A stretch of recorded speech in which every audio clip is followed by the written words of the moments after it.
So, Fitz, what do you think about college basketball right now? It's going good.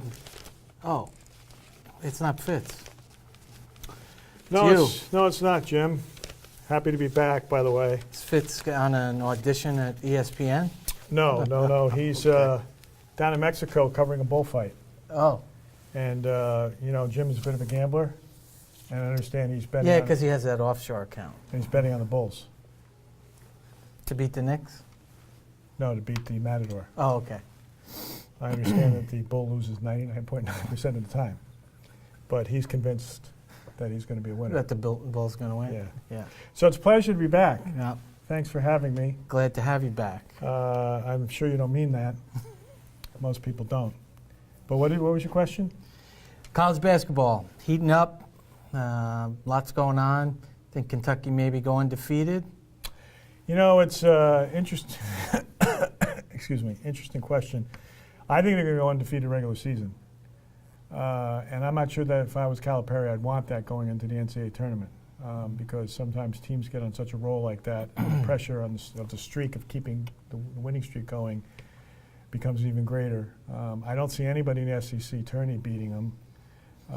So I could conceivably see Calipari deciding to rest some players at some point and maybe just taking a loss for the sake of taking a loss because they're going to be a number one seed no matter what. But they've had some close games, but they're just such a great team. I don't think they're going to lose until they get to the tournament. Let's be careful. They play in a lousy league, right? The SEC is the antithesis of its football.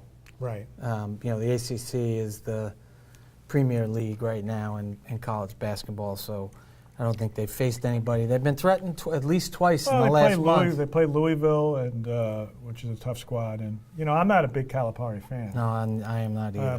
By any stretch. But you have to give him credit for the fact that he gets these all-stars to play unselfishly and to play a style of basketball that's kind of fun to watch. Even though I can't stand him, because I think that every place, when you look at his track record, every place he's been, somehow is somewhat subject to NCAA violations right after he leaves. But so far in Kentucky, he's been relatively clean. So I think the tourney and the college basketball this year is really great. I mean, I think there's a good 6 or 7 teams that easily could get to the Final Four without question and maybe win it. And there's probably another 5 or 6 that are Sweet 16 Elite 8 teams that we're not talking about right now. Yeah, no, I think the strength is in the East. One in the ACC. Villanova's playing good. Villanova, I've heard of them. Yeah, I think you might know them. 25-2 in case anybody's keeping score. Yeah. And I think there's weakness on the West Coast. I think you got Arizona, Gonzaga are both good. Let's talk about Gonzaga. Is Gonzaga like the weakest number 1 seed in the world? I mean, their strength of schedule is something like 450,000 out of 450,002 teams. How the hell did they get that? But they always have experience, on their team. He always has seniors, right. And look, that's what you need in the tournament. Every analyst in the world says that, and I understand that, but it seems to me that you shouldn't get credit during the regular season when you're playing nobody. No, and you're a number 1 seed and all the bracketology. I don't understand that. I mean, what's the point in being in a strong conference like the Big East and the ACC if a team out west who plays literally St. Mary's and Little Sisters of the Poor and racks up 30 wins every year, but and in the last 8 years, 9 years, I don't think Gonzaga's gotten past the second round. No, he hasn't since. It's been a long time. Long time.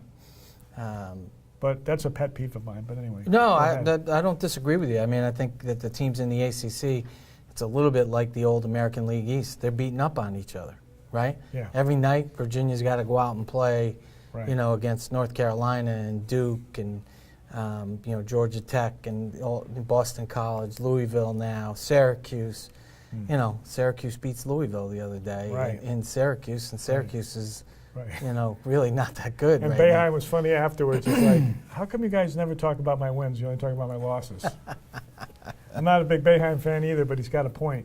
I mean, the only time he tends to get pub is when he takes a big loss that he shouldn't. Yeah, take. no, he certainly has. His critics stay on him hard and Yeah. fast, no matter what.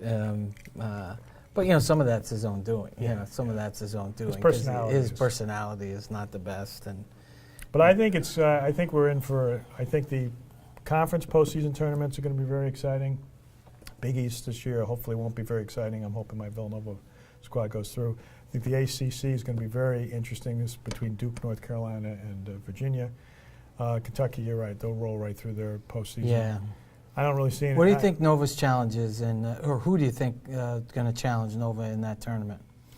I think Butler's 2 games against Butler have been tough so far. St. John's playing good right now. And actually, I'm going to the St. John's game next week on the 7th. St. John's could be tough because if St. John's gets to the final at Madison Square Garden, it'll be a tough game for the Cats. And I'm okay if the Cats. I mean, if the Cats get to the final and they lose a competitive game, again, under my theory of, I'd rather get the loss out of the way in the postseason, the Big East tournament, than to be looking at a loss early on. But I really think the Cats. I think Butler and St. John's are probably the 2 challengers in the postseason for the Wildcats. Yeah, and I just think St. John's right now. It'd be interesting to see that game next weekend. Right. I think that's actually part of a triple header on CBS. Right. Because St. John's is playing good right now. Right. And if they keep that rolling going into the tournament, you're right. They get the home court advantage. Oh, they'll be right? rocking. Oh yeah. Be rocking. Oh yeah. Hey, let's switch gears because since we were last together, you and Jim were last together, your very good friend, Alex Rodriguez, has my come very back to the good friend. Yankees, and I know you being a Yankee fan. And isn't it true that he wrote that handwritten note specifically for you? Yeah, that's what that it was. and it somehow got intercepted and made it to social media, that it was actually postmarked your place over in Guilderland? Yeah. Everything he specifically does is for him. And For only A-Rod, him. not for you? Not for me. Oh, I thought Everything you guys for were him. close. Look, what are you going to say? It's a mess, in terms of what he's done, how he's acted, and look. But at the end of the day, we got to pay him. Yes. Well, we don't. Yeah, we don't. Steinbrenner family has to. Steinbrenner family has to pay him, and if we're going to pay him, then we may as well get something out of him, and figure out what it's going to be. Right. I don't know what a 39-year-old, broken down. He's had hip surgeries. All kinds of other injuries, what he's going to be able to produce. This idea that, he's not getting 500 at-bats. No. No chance. No, not even on the Yankees this year. No. Right. No, he's not getting 500 at-bats, but if he can hit 15 home runs, 20 maybe he'll surprise us. And again, I know all the bad things, but he's on our team. I think one of the things that's going around is that, the Yankee fans want to hate him. Right. Look, you can't do that. I mean, I don't think you can do that. You can boo him all you want, and the visitors can all boo him, but he's on our team. You can't wish him to do bad. I think he can. I can't. I think he can because he's not a good guy. I think you're right. If you're a Yankee fan, it is counterproductive because he's on your team. But I was thinking that I don't think it's any coincidence that Jeter retired last year for this very reason. Oh, no question. I think he wanted no part of the A-Rod circus. And even though I think in his heart of hearts, if Jeter was asked if he could have played another couple of years, I think he would say yes. But I don't think he wanted any part of playing again with Alex Rodriguez. And I think he figured last year was going to be his perfect exit, right? Yeah. It's all about Jeter all the time, and he wanted no part of this circus.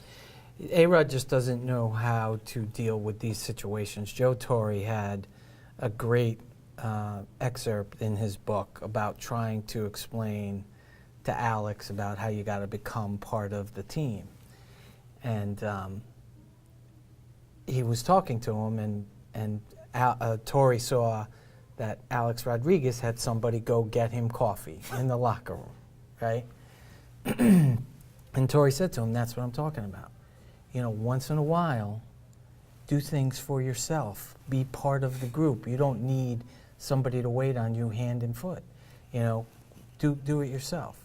Torre says, the next day I come into the locker room, he's standing by the coffee machine and yells all the way around the clubhouse, "Hey, Skip, look, I got my own coffee."